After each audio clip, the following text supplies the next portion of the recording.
नमस्ते friends, आज आपण रव्याचे पळी पापड कसे बनवायचे ते बघणार आहोत। हा पापड बघा किती दुप्पट तिप्पट फुललेला आहे। हे पापड आपण जेव्हा आपल्याला वाटेल तेव्हा अगदी मनात येईल तेव्हा हे पापड करू शकतो। त्यासाठी कुठल्या प्रकारची पूर्वतयारी करायची आवश्यकता नाही। हे पापड करताना रवा किती घ्यायचा, त्यासाठी पाणी किती घ्यायचं याचे परफेक्ट प्रमाण मी आजच्या व्हिडिओमध्ये सांगितलेले आहे। कागदाला एकही थेंब तेलाचा न वापर करता इथे मी हे आजचे पापड बनवलेले आहेत।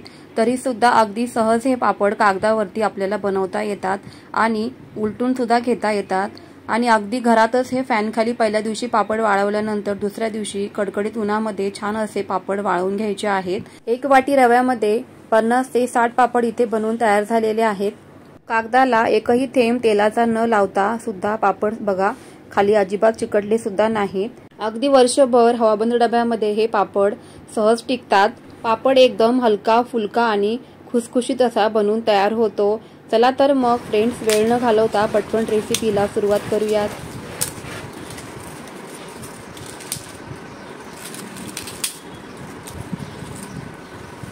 सुरुवातीला इथे आपल्याला एकदम बारीक म्हणजे अगदी 0 नंबरचा रवा घ्यायचा आहे। इथे बघा मी एका वाटीने मोजून इथे रवा घेतलेला आहे। तुम्ही जर एक पातेला रवा घेतला तर त्याच पातेल्याने मोजून इथे पाणी घ्यायचं आहे। आता मी इथे या वाटीने रवा मोजला तर त्याच वाटीने इथे मी पाणी मोजून घेणार आहे। असं बघा आपल्याला जाड बुडाचं असं पातेलं घ्यायचं आहे। शक्यतो हे पातेलं जाड असावं। आता बघा ह्या वाटीने मोजून आपल्याला 8 वाटी पाणी घ्यायचं आहे। जर तुम्ही पातेल्याचा वापर केला, पातेलं जर रवा घेतलेला आहे तर त्याच पातेल्याने सेम इथे 8 पातेले पाणी आपल्याला मोजून घ्यायचं आहे। हे परफेक्ट प्रमाण आहे अगदी।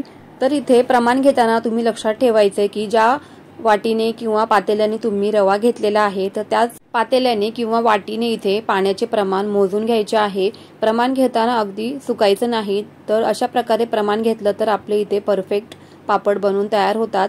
त्यानंतर बघा इथे मी अर्धा चमचा पापड खार घालणार आहे।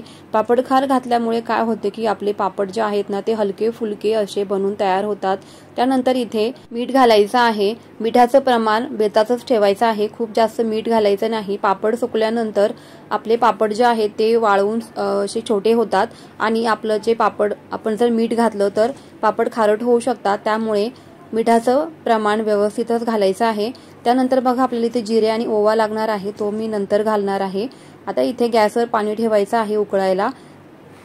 पाणी त्याला छानपैकी असं थोडंसं गरम झाल्यानंतर आपल्याला रवा त्याच्यामध्ये घालायचं नाही, जेणेकरून त्याच्यामध्ये गुठळ्या होणार नाहीत। पाणी हलकंसं गरम झालं की त्याच्यामध्ये रवा घालायचा आहे आणि छान असं ढवळून घ्यायचं आहे, जेणेकरून खाली रवा लागणार नाही पातेल्याला। कंटिन्यू आपल्याला हे प्रोसेस करायची आहे। असं केल्यामुळे काय होतं की आपला जो रवा आहे तो खाली जाऊन बसतो आणि मग पातेल्याला चिटकून बसतो, तर मग खाली लागू नये पातेल्याला रवा। त्यासाठी आपल्याला ही प्रोसेस कंटिन्यू इथे बघा करायची आहे। मीडियम टू हाय फ्लेमवर आपल्याला हे पाणी उकळून घ्यायचं आहे आणि मीडियम टू हाय फ्लेमवरती हे पाणी उकळल्यानंतर हा रवा जो आहे ना तो घट्ट घट्ट असा होत जातो आणि मग आपला रवा शिजत येतो। तर जवळजवळ 15 ते 20 मिनिटं आपल्याला मीडियम गॅसवर किंवा गॅसची फ्लेम मीडियम आणि स्लो अशी करून आपल्याला हा रवा छानपैकी शिजवून द्यायचा आहे। बघा आता आपलं हे पाणी घट्ट झालेलं आहे रव्याचं। त्यानंतर बघा ह्याच्यामध्ये आपल्याला इथे मी चिली फ्लेक्स घालत आहे, म्हणजे वाळलेल्या ज्या मिरच्या असतात ना त्या मिरच्या इथे मिक्सरमध्ये बारीक फिरवून घ्यायच्या आहेत आणि त्या आपल्याला इथे घालायच्या आहेत। तुम्ही तुमच्या आवडीप्रमाणे तिखटाचं प्रमाण कमी जास्त करायचं आहे। त्यानंतर बघा रवा जेव्हा शिजत येतो ना त्यावेळेस आपल्याला जिरे आणि ओवा घालायचा आहे। आधीच जर आपण जिरे आणि ओवा घातला तर आपला जो हा रवा आहे ना तो काळपट दिसतो आणि थोडेसे काळसर असे पापड आपले बनवून तयार होतात। त्यासाठी काय करायचंय की ज्यावेळेस आपला रवा शिजत येईल ना त्याच वेळेस आपल्याला इथे जिरे आणि ओवा घालून घ्यायचा आहे। खूप छान असं बघा आता बारीक असा हा रवा आपला छान शिजलेला आहे। त्यानंतर बघा आता एकदम गॅसची फ्लेम स्लो करायची आहे आणि स्लो गॅसच्या फ्लेमवर आपल्याला हा रवा छान असा शिजवून घ्यायचा आहे। एकदम कमी गॅसवर आपल्याला कमी गॅसच्या फ्लेमवरती 10 ते 15 मिनिटं हा रवा छानपैकी शिजवून द्यायचा आहे। असं नाही केलं, जर शिजवून नाही घेतलं तर पापड आपले फाटतील, चिरतील किंवा त्याचे तुकडे पडतील। तर असं होऊ नये यासाठी बघा वेळ द्यायचा आहे 15 ते 20 मिनिटं आपल्याला पुन्हा हा रवा आहे ना तो शिजवून द्यायचा आहे। त्यानंतर बघा अशा प्लास्टिकच्या कागदावरती तेलाचा एकही थेंब न लावता इथे आपल्याला पळीने हळूहळू काय करायचंय की अशा बारीक आकारामध्ये तुम्हाला जर मोठे आवडत असतील तर तुम्ही तसे पण करू शकता, पण इथे बघा मी ह्या आकारामध्ये असे पापड घालून घ्यायचे आहेत।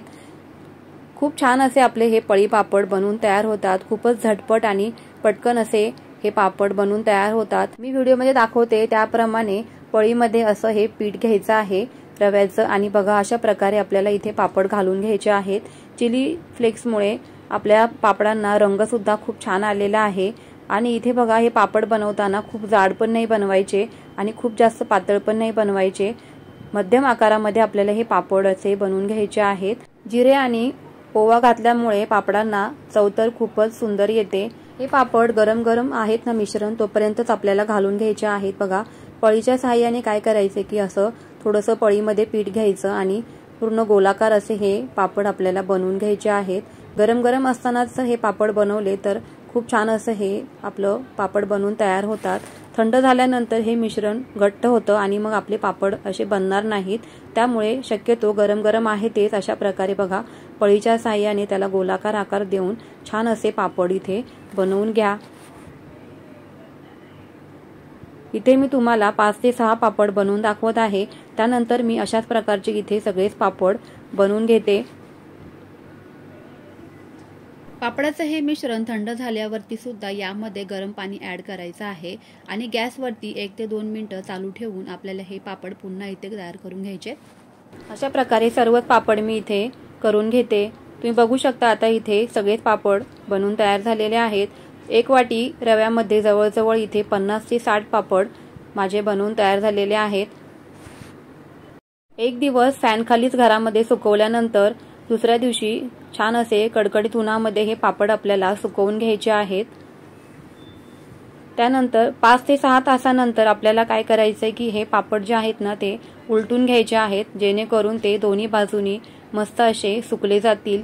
बघा अगदी पापडाची बाजू जी आहे ना ती बदलून घ्यायची आहे। सहज ही पापडाची बाजू बदली होत आहे, त्याच्यामुळे तुम्ही सुद्धा 5 ते 6 तासानंतर हे पापडाची बाजू बदली करून घ्यायची आणि दोन्ही बाजूनी छान असे हे पापड सुकवून द्यायचे आहेत।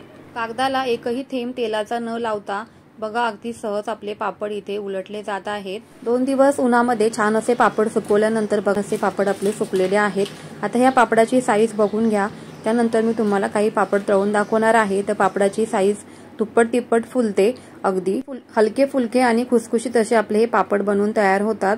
कढईमध्ये तेल होऊ द्यायचं आहे आणि त्यानंतर हळूच असा पापड सोडायचा आहे तळण्यासाठी। बघा तुम्ही पापड अगदी दुप्पट तिप्पट असं आपला पापड फुललेला आहे। खूप छान असे हे पापड फुलतात आणि अगदी झटपट बनवून तयार होतात। अशाच प्रकारचे आता इथे मी 5 ते 6 पापड तळून घेत आहे। पापड तळल्यानंतर तुम्ही पापडाची साईज इथे बघू शकता, अगदी चिपट चौपट हे पापड इथे फुललेले आहेत आणि तळल्यानंतर रंगही बदललेला नाहीये, लालसर आपले पापड अजिबात झालेले नाहीयेत। मस्त असे पांढरे शुभ्र हे रव्याचे पळी पापड बनवून तयार होतात। तुम्ही सुद्धा या उन्हाळ्यामध्ये अशी ही झटपट पापडाची रेसिपी नक्की ट्राय करा। पापडांची साईज इथे तुम्ही बघू शकता, अगदी दुप्पट तिप्पट असे हे पापड फुललेले आहेत आणि हलके फुलके असे हे पापड बनवून तयार होतात। तुम्हाला इथे मी एक पापड तोडून दाखवते। बघा खूप छान असा आपला पापड खुसखुशीत बनवून तयार झालेला आहे। तुम्ही सुद्धा या उन्हाळ्यामध्ये नक्की असे रव्याचे पळी पापड बनवा। खूपच झटपट आणि सोपी अशी ही रेसिपी आहे पापडाची। चला तर मग फ्रेंड्स, तुम्हाला जर आजचा व्हिडिओ आवडला असेल तर व्हिडिओला लाईक शेअर सबस्क्राईब करायला अजिबात विसरू नका। पुन्हा भेटूयाच मग अशाच नवीन रेसिपी सोबत। तोपर्यंत friends always keep smiling and keep cooking. Bye bye friends.